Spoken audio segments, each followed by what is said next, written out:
Bien, una disculpa porque el programa este que estoy utilizando para grabar la clase, es la versión que permite solamente grabar 15 minutos y es la versión gratis, que es la única versión que puedo pagar por ahora. Entonces se interrumpió la primera parte del video abruptamente. Pero bueno, vamos a continuar rapidito. Les estaba mencionando que, que las propiedades físicas de la materia son las propiedades que se pueden observar sin cambiar a otra sustancia. Como les decía, el agua, por ejemplo, es un buen ejemplo, porque puede cambiar su forma, pero no la sustancia en sí como tal. Y bueno, nos quedamos explicando un poco de lo que era cuando el agua se congela, cuando el agua ya se disuelve, perdón, se derrite, se convierte en agua líquida. Y también estábamos hablando un poco de la densidad del agua. Por ejemplo, por ejemplo, que utilizamos aquí en, en la sierra cuando hace frío. Como yo soy de Puerto Viejo, acá me hace mucho frío. Tenemos esta bolsita de suero, que es una solución salina, es agua con sal, ¿no? Entonces su densidad es mucho mayor que el agua común, pero en esencia sigue siendo agua con un poquito de sal, como el agua de mar, por ejemplo. La textura también, ¿sabes? Son las cosas que no podrían cambiarse, ciertos colores, y la solubilidad también del agua, o que tanto puede ser soluble en una sustancia u otra. Entonces esas propiedades físicas son como un ejemplo a grosso modo de lo que estamos viendo de las propiedades físicas de la materia. A continuación vamos a hablar un poquito de las propiedades químicas de la materia. Bien, básicamente lo que podemos decir es que las propiedades químicas de la materia son las propiedades que pueden cambiar a una sustancia diferente. Por ejemplo, bueno, la inflamabilidad, por ejemplo, si tenemos una antorcha de gas, ponemos fuego, entonces el gas pasa a convertirse en otro producto. La oxidación, por ejemplo, si tenemos un clavo y lo sometemos a una sustancia ácida, puede ser limón u otra ácido de batería, por ejemplo, se comienza a oxidar y comienza a descomponer el hierro, se comienza a formar óxido de hierro. La fermentación es algo una de las cosas más comunes y que ocurre más frecuente, incluso en su casa. Es muy probable que este fenómeno ocurra. Por ejemplo, cuando ustedes dejan un agua con azúcar, puede ser, por ejemplo, que dejaron un jugo y se les olvidó, pues solamente un ejemplo, ¿no? Se les olvidó en la mesa y entraron levaduras que suelen estar en el ambiente de forma natural. Ellas cayeron en el agua azucarada, empiezan a comerse el azúcar y se convierte en alcohol.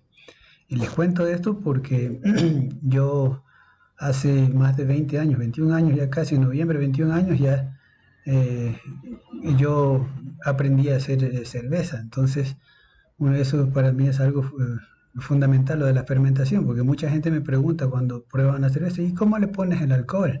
Y yo, no, a la cerveza no se le pone alcohol. De hecho, la cerveza como tal es la bebida más antigua que se conoce, más de 8000 años tiene de historia la cerveza. Y justamente surgió como esto que les digo, ¿no? Alguien recolectó algunos granos de cebada, los dejó en algún alambique, probablemente eso sucedió durante el periodo de los egipcios, y lo que pasó fue que eso se llenó de agua con los granos, y el grano cuando absorbe el agua pues, se convierte, madura rápido y comienza a producir azúcar. Entonces se hizo un agua de cebada azucarada que parecía que se estaba pudriendo o abombando, pero lo que pasó fue que levaduras que estaban en el ambiente cayeron en el agua azucarada y empezaron a comerse el azúcar y a producir alcohol.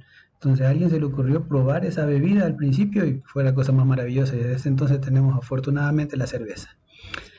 Entonces la fermentación es un proceso que nosotros podemos ver como una sustancia cambia a otra, ¿no?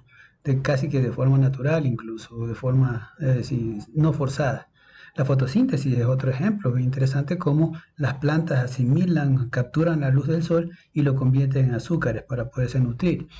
El proceso de horneado de un pan, por ejemplo, ustedes tienen la harina con la sal, el agua, un poquito de azúcar, lo que sea, como ustedes hagan la masa, ponen el pan. Entonces lo que ustedes antes veían una masa que era suave, con una textura y un color diferente, bueno, se convierte en un pan. Esos son ese tipo de cosas que podemos decir que las propiedades químicas de la materia se pueden ver desde la capacidad de cómo una sustancia puede cambiar a otra de forma natural o incluso forzada también. Bien, avanzando un poco más en nuestra explicación, ahora vamos a entender un poco qué son los elementos. Ya hablamos un poquito al principio de del otro video, pero vamos a tratar de profundizar un poco más. Los elementos son sustancias puras que no pueden descomponerse en ninguna otra sustancia. Esta cuestión resulta que podría ser un poco paradigmática en el sentido de que alguien puede decir, no, pero sí se puede si lo fuerzas. Por ejemplo, la combustión, lo que ocurre en el Sol, por ejemplo. El Sol es una masa gigantesca que contiene millones y millones y millones y millones de toneladas de hidrógeno. Y estas están a una temperatura tan alta que se fusionan al punto que se descompone en otra sustancia y al final termina siendo helio. Entonces el Sol es una fábrica gigantesca de helio. De hecho, ese es el nombre antiguo. El Sol se lo conocía como Helios. De ahí viene justamente por este elemento que se forma al fusionarse el hidrógeno y descomponerse en un elemento más simple como helio. Entonces, a pesar de que el hidrógeno podría ser una sustancia que podría considerarse pura y que no se puede descomponer en otra, por la fuerza nuclear que se produce por la reacción en el Sol, se puede convertir en un elemento más simple. Sin embargo, se puede identificar ciertas propiedades físicas que son muy específicas y que digamos que no es que sería imposible, pero sí es un poco difícil de convertirla en otra, descomponerla en otra. Por ejemplo, el carbono, muy difícil. He pasado por un proceso, pero alguien me puede decir, no, pero el carbono se puede convertir en diamante. Exactamente, pero también es justamente el pedazo de carbono o el carbono que se convierte en diamante está sometido bajo fuerzas impresionantes de presión y temperatura para que alcancen ese otro grado, pero el diamante es básicamente una forma bonita del carbono, pero sigue siendo carbono. O por ejemplo el grafeno, que ahorita está muy de moda también, ¿no? Que es básicamente lo de la tiza de los lápices, que es del grafito, una capa muy fina, ese también es carbono. Obviamente voy a decir, no, es grafeno, otro producto, pero sí, pero en esencia es carbono, no ha cambiado, su esencia sigue siendo la misma. El oxígeno es lo mismo, pero el oxígeno también, bajo condiciones muy severas de temperatura o presión, también puede cambiar a otras diferentes formas de oxígeno, pero en esencia sigue siendo oxígeno. Por ejemplo, el ozono es una forma diferente de oxígeno, SO3, por ejemplo. El oro, que es un elemento tan bonito y tan cotizado, el oro, aquí les dejo una pregunta, podrían ustedes tal vez después componer, ¿de dónde creen que se forma el oro? ¿De dónde creen que viene el oro? Les voy a dejar una pista de las estrellas. Ahora, ¿cómo se forma? Eso se lo dejo para que lo averigüen. La plata es otro elemento también que es difícil de descomponerlo en otra sustancia, pues son compuestos pesados, son compuestos que son muy difíciles de convertirlo en otro. Se pueden combinar, pero no se pueden convertir en otro. Y si se pudieran separar, por ejemplo, cuando colectan el oro de las minas, a veces viene pegado a otros materiales y utilizan mercurio, porque el mercurio se adhiere muy bien al oro. Luego queman el mercurio y queda el oro purito. Entonces el oro se puede combinar con otros compuestos, pero al final cuando lo separan, sí puede seguir manteniendo sus propiedades tal cual como eran en el inicio. Lo mismo sucede con el aluminio, que también es otro metal también, que tiene ciertas características que hacen que sea difícil de descomponerlo en otra sustancia. También se puede combinar con otros metales, pero como les digo, después sigue manteniendo sus mismas propiedades.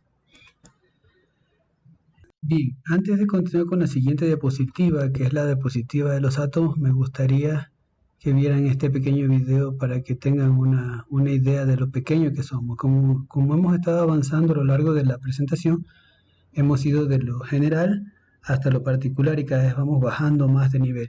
Ahorita el siguiente slide que les iba a presentar se trata de los átomos, pero para que ustedes entiendan lo pequeño que podemos llegar a ser o lo pequeño que pueden llegar a ser algunas cosas, quisiera que vean este video comparativo de dónde estamos. Aquí podemos ver en primer plano que ese Ceres, ese es una luna, y de ahí vamos a ir viendo a ver cómo está, qué tan pequeño podemos llegar a ser.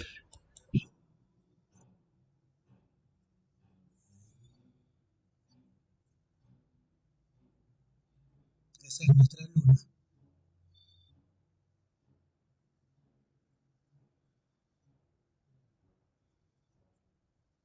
Calipso es otra luna.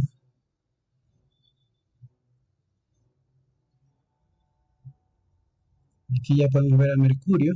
Tiene 4.900 kilómetros de diámetro, un poquito más grande.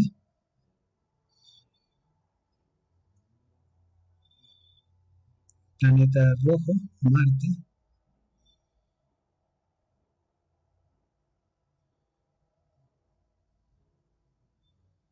Venus, bastante más grande que Marte. Nuestra dorada casa, la Tierra.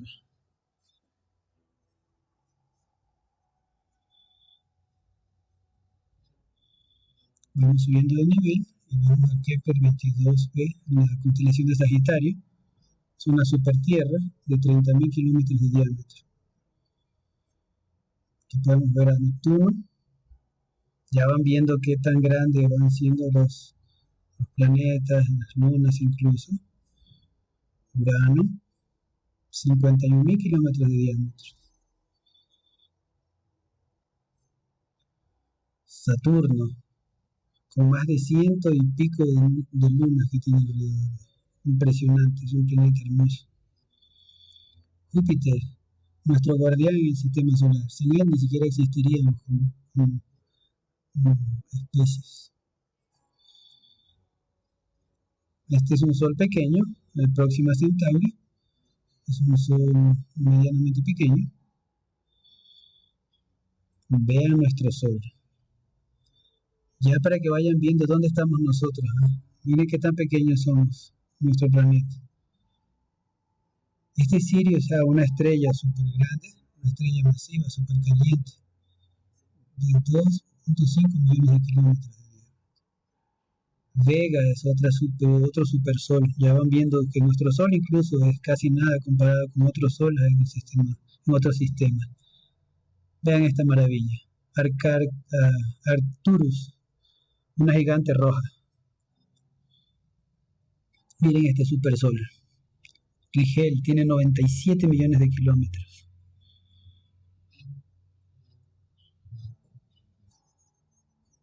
Vean ustedes esa Betelgeuse. Aquí voy a hacer una pausa para explicar un poco de Betelgeuse. Betelgeuse es una gigante roja. Si se fijan en el tamaño de este sol, de este supersol, y nuestro sol que está aquí abajo, si este sol estuviera en nuestro sistema solar, todo el espacio que ocupa llegaría hasta más allá de Marte. Así de grande es, o sea, así impresionantemente grande. Y otro detalle más de Betelgeuse que tal vez es importante comentarlo, es que es muy probable que haya explotado. Está a 650 años luz de distancia. Entonces, si ya pasó algo, porque es una gigante roja que estaba a punto de explotar, si ya pasó hace unos 650 años, nosotros todavía seguimos viendo el Sol, pero su luz y la explosión todavía no nos llega a nosotros. Cuando nos llegue la luz de la explosión de Betelgeuse a nosotros, lo vamos a ver como una luna llena que va a durar como un mes. Lo podemos ver desde aquí, a 650 millones de años, de 650 años luz de distancia, vamos a verlo como si fuese una luna llena permanente. Va a ser un espectáculo impresionante. Ojalá que nosotros tengamos el privilegio de ver esto. Pero Betelgeuse no es ni por nada ni siquiera algo más, lo más grande en el universo.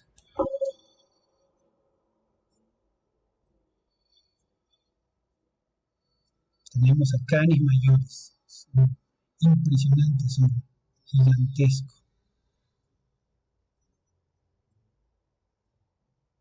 Vean este Uy Scuti, impresionante. Esto que no se ve es un agujero negro que se llama NGC 1277. Otro agujero mucho más grande que es el TON 618. Ya ni nos vemos nosotros ahí de lo pequeño que somos. Esta es una nebulosa, la nebulosa del ojo de gato, hermosa también, una representación gráfica de cómo sería. Esta es otra nebulosa, esta es la hélice de nébula. Vamos creciendo un poquito más. Otra nebulosa, la nebulosa de Orión, la podemos ver desde aquí, desde la Tierra. Nosotros ni siquiera ya estamos visibles en ese espectro.